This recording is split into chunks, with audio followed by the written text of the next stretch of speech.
दोस्तों, मैं सुरेंद्र सामोता।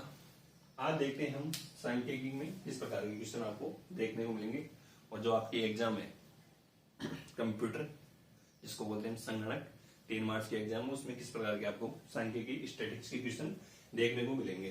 सबसे पहले आपके सामने क्वेश्चन है, प्राथमिक आंकड़ा संग्रहण की विधि है। प्राथमिक आंकड़ा संग्रहण की विधि है।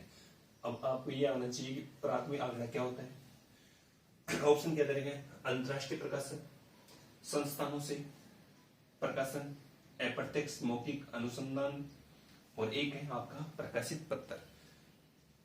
तो दोस्तों सबसे पहले यहाँ देखना आपको कि प्राथमिक आंकड़े का मतलब होता है ऐसा आंकड़ा जिसमें अनुसंधान करे तो क्या करे, 0 से लेके अनंत तक स्वयं आंकड़ा एकत्रित करो। क्या करता हूं, एकत्रित करता हूं। तो इसमें कौन सा हो जाएगा, अंतरराष्ट्रीय द्वितीय आंकड़े किसी से लेना या व्यक्तिगत, हम इसको प्राथमिक आंकड़े कह सकते हैं कि व्यक्तिगत तौर पर हम आंकड़ों को एकत्रित करते हैं। तो इसमें कौन सा ऑप्शन सही हो जाएगा, अंतरराष्ट्रीय प्रकाशन के लिए व्यक्तिगत आंकड़े जरूरी होते हैं। पहले संस्थानों पास कहां से आएंगे आंकड़े, जब कोई व्यक्ति व्यक्तिगत जाके उस आंकड़ों को एकत्रित करेगा तब जाके होगा। तो ये दोनों होंगे नहीं और ये प्रकाशित ये बनेगा। तो इसमें ऑप्शन कौन सा हो जाएगा आपका, ऑप्शन नंबर सी, अप्रत्यक्ष मौखिक ही ले रहा है, अनुसंधान कर रहा है। अगला क्वेश्चन है आपको, सांख्यिकी का रूप है। आपको एग्जाम में ऐसा क्वेश्चन देखने को मिलेगा कि सांख्यिकी का रूप है, या इसमें कह सकते हैं इनमें से सांख्यिकी का प्रारूप, रूप कुछ भी बोल दें। क्वेश्चन दे रखा आपको सबसे पहले स्टैटिस्टिक्स में आपने देखा कि सांख्यिकी क्या क्या पद होते हैं, पद बोल रहे हैं ऐसे। तो सबसे पहले आपको अगर कोई भी सांख्यिकी गणना करना है तो सबसे पहले क्या चाहिए, उसमें आपको उद्देश्य कि इसका उद्देश्य क्या है।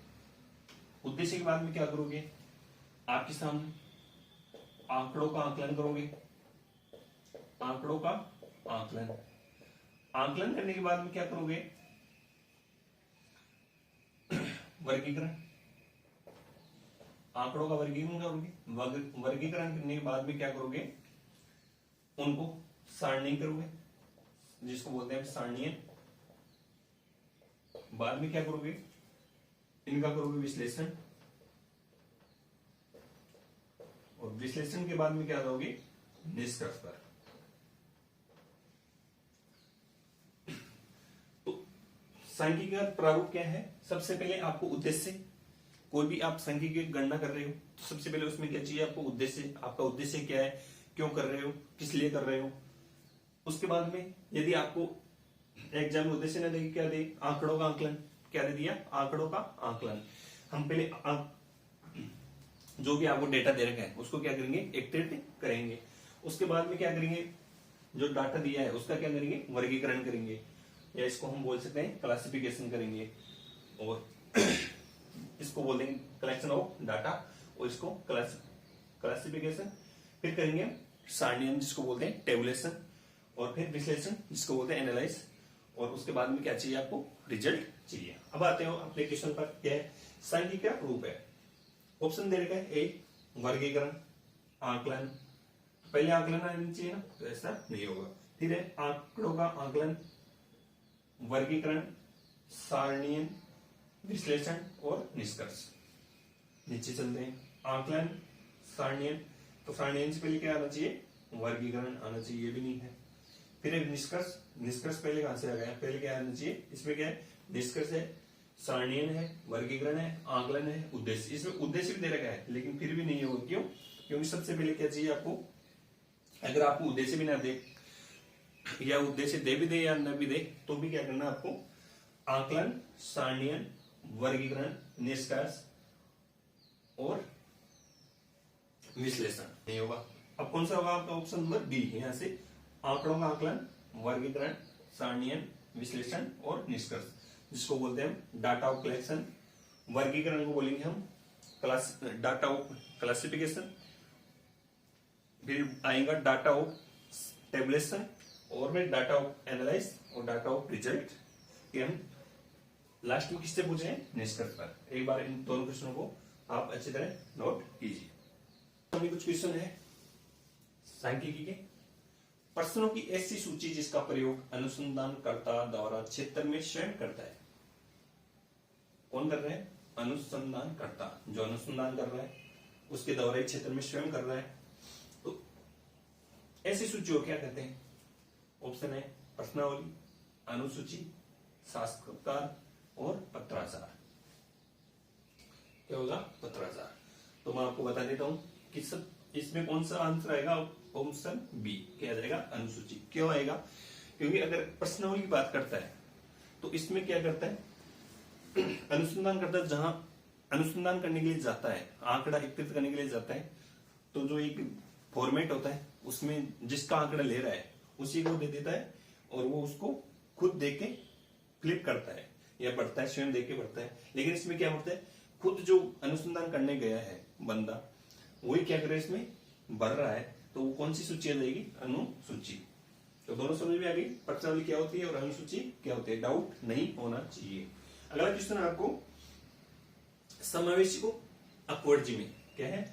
समावेशी को अपवर्जी में परिवर्तन करने की आवश्यकता होती है। किस किस में आवश्यकता होती है? माध्य विचलन, परमाणु विचलन, हरात्मक माध्य या माध्यिका। तो मैं ऐसे आपको बता देता हूं कि समावेशी को अभी ये समावेशी क्या है और अपवर्जी क्या है, ये भी आपके सामने समस्या है। तो समावेशी तो किसको बोलेंगे? जिसके अंदर कौन सी? ये खंडित श्रेणी की बात हो रही है, जिसके अंदर वर्ग अंतराल दे रखा हो। जैसे मान लीजिए मैं आपको यहां बता देता हूं थोड़ा सा, 0, 10 और 10 और 20, ये कोई दो वर्ग अंतराल दे रखा आपको। ये क्या है? समावेशी है। इसको किस में करोगे? अपवर्जी में करना है। तो अपवर्जी में करने के लिए क्या करोगे? जो समावेशी दे रखा है तो लोअर में तो क्या कर दोगे? 1 घटा दोगे, 1/2 घटा दो, और जो बाद की आपकी कौन सी? ये बाद वाली सीमा, इसको बोलते हैं हाई। इसमें क्या कर दो? 1/2 ऐड कर दो, यानी कि आधा। इसमें क्या होगा? जो आपकी लोअर लिमिट है, लोअर लिमिट क्या है? यहाँ से 0 है, और हाई लिमिट क्या है? यहाँ से आपकी 10 है। तो इसमें से क्या हो जाएगा? लोअर में तो 1/2 घटा देंगे, आधा घटा देंगे, और हाई में 1/2 जोड़ देंगे, तो किसमें हो जाएगा? अपवर्जी में। अब मैं बता रहा था कि समावेशी क्या होती है। समावेशी इसको बोलते हैं जो ये निम्न सीमा और उच्च सीमा, निम्न सीमा और उच्च सीमा, यानी कि दोनों सीमा में इसमें क्या हो? सम्मिलित हो, तो वो तो क्या जाएगी? आपकी समावेशी। और इसको अपवर्जी में कन्वर्ट करना है तो किस में करोगे? मान लीजिए ये तो हो गई आपकी समावेशी, और ऐसा दे दी 0, 10, 11 और 20, ये दे दी।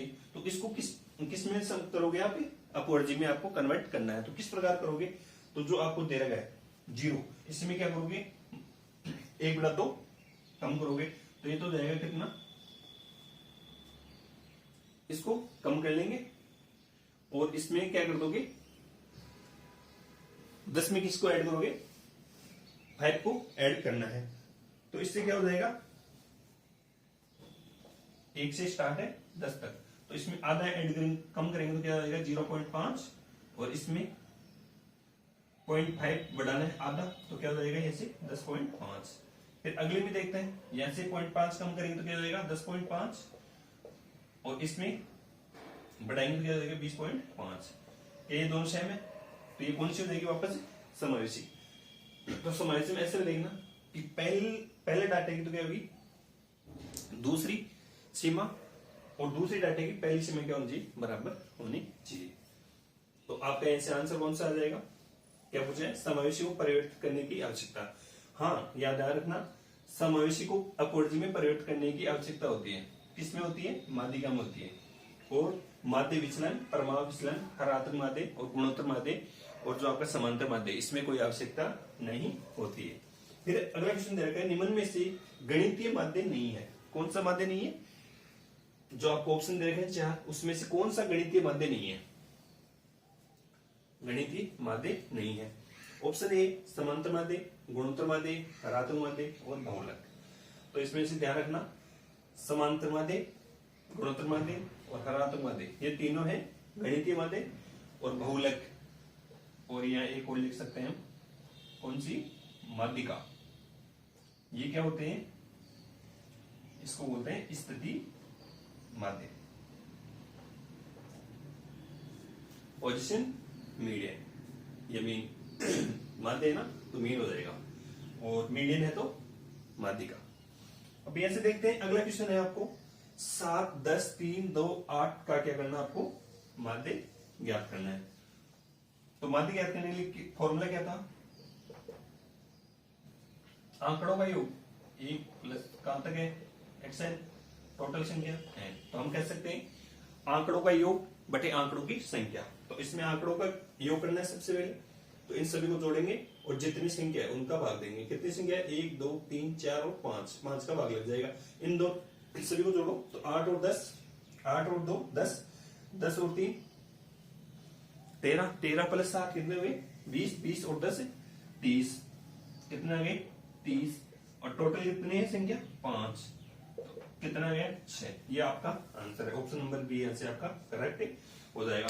एक बार इन क्वेश्चनों को अच्छी तरह नोट कीजिए, और आज के लिए इतनी, अगली क्लास में हम फिर मिलते हैं कुछ नए लेके। Thank you.